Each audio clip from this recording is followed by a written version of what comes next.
नमस्कार दोस्तों, उम्मीद करते हैं कि आप लोग अच्छे होंगे और दीपावली की ढेर सारी शुभकामनाएं आप लोगों को।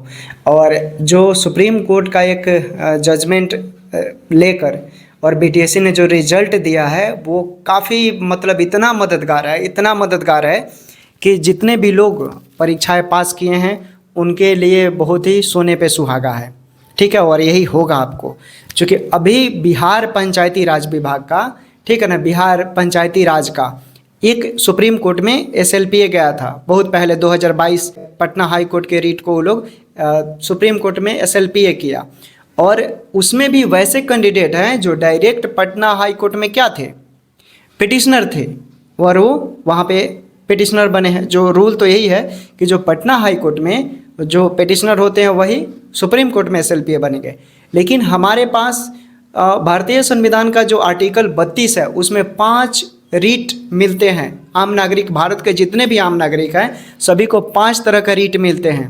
एक रीट ऐसा है कि आप पटना, जैसे बिहार है तो बिहार का उच्च न्यायालय पटना हाई कोर्ट है, तो वहाँ पर आप पिटिशनर नहीं बने तो आप डायरेक्ट सुप्रीम कोर्ट में क्या होगा, आप याचिकाकर्ता बन सकते हैं। जैसे कि पटना हाई कोर्ट में कोई रीट फाइल होता है, उस रीट को आप एसएलपीए में वहाँ परिवर्तन करते हैं, ठीक। लेकिन आपका भारतीय संविधान का अनुच्छेद 32 ये भी बोलता है कि भारत का कोई भी नागरिक हो, जहाँ पर लगता है कि उस पटना हाई कोर्ट के जजमेंट से आप प्रभावित हैं, उसमें आप सम्मिलित हैं, आप उस क्रियाकलाप से क्या है, ग्रसित हैं, प्रभावित हैं, तो आप डायरेक्ट इस आर्टिकल के मदद से आप भी पिटिशनर बन सकते हैं। ठीक है, भी एक इंट्रोलोकेटरी बोलते हैं, इसके तहत इंटरटेन हो जाएगा तो आपका उतना ही वैल्यू होगा। आपके भी केस में अलग से आप जो भी एडवोकेट रखना चाहते हैं आप रख सकते हैं, ये प्रावधान है दोस्तों। देखिए, अब हाल ही में अक्टूबर 31 यानी कल के डेट में एक रिजल्ट घोषित किया है बीटीएससी की तरफ से।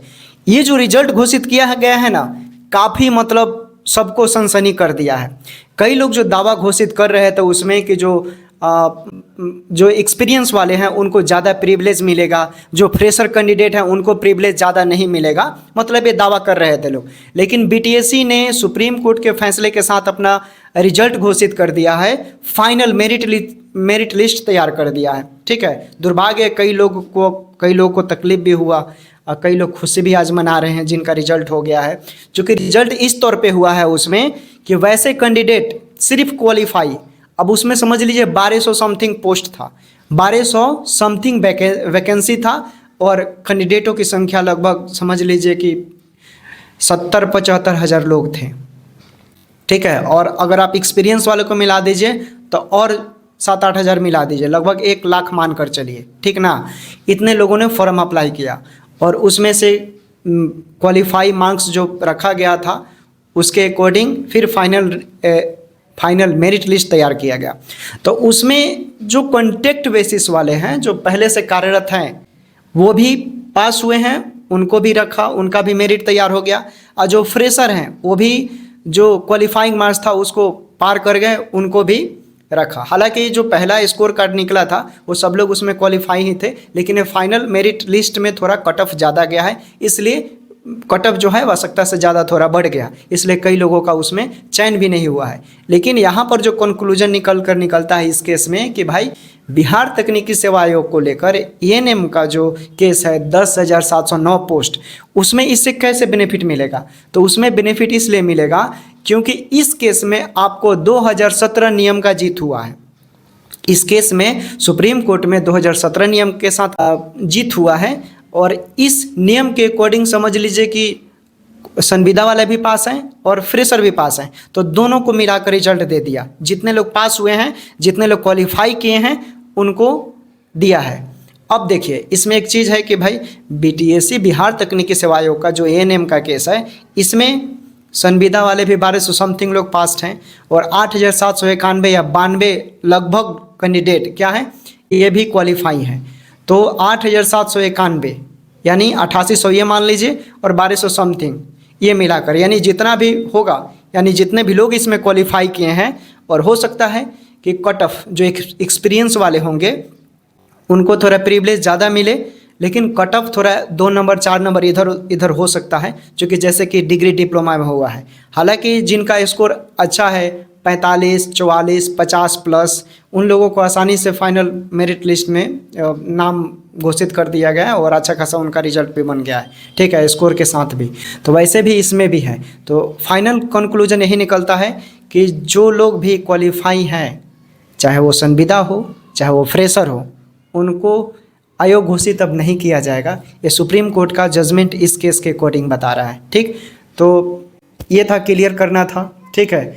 और अब ज़्यादा इसमें क्या बोलें, भावुक होने की बात भी नहीं है। जैसे लोग उम्मीद तो लगभग सभी लोग छोड़ दिए हैं, क्योंकि ये फाइनल जजमेंट को लेकर लड़ाई हो रहा है ना, कि भाई ये जजमेंट कब होगा, दिसंबर में तो होगा नहीं, 24 में 2025 के आप फरवरी भी लगभग क्रस ही चला जाएगा। फरवरी में देखिए क्या होता है, होगा कि नहीं होगा, क्योंकि चुनाव है और इस चुनाव में बिहार सरकार जो भी पार्टी सत्ता में है उसको वही लूटना होगा, जो रहेगा वो अपना वही लूटना होगा।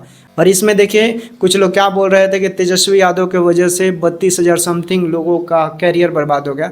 तो पहले मैं बता दूं कि देखिए वही तेजस्वी यादव हैं जिनके बदौलत ये कैडर रूल चेंज हुआ, नहीं तो मार्क्स बेसिस का ही अनाउंस किया गया था।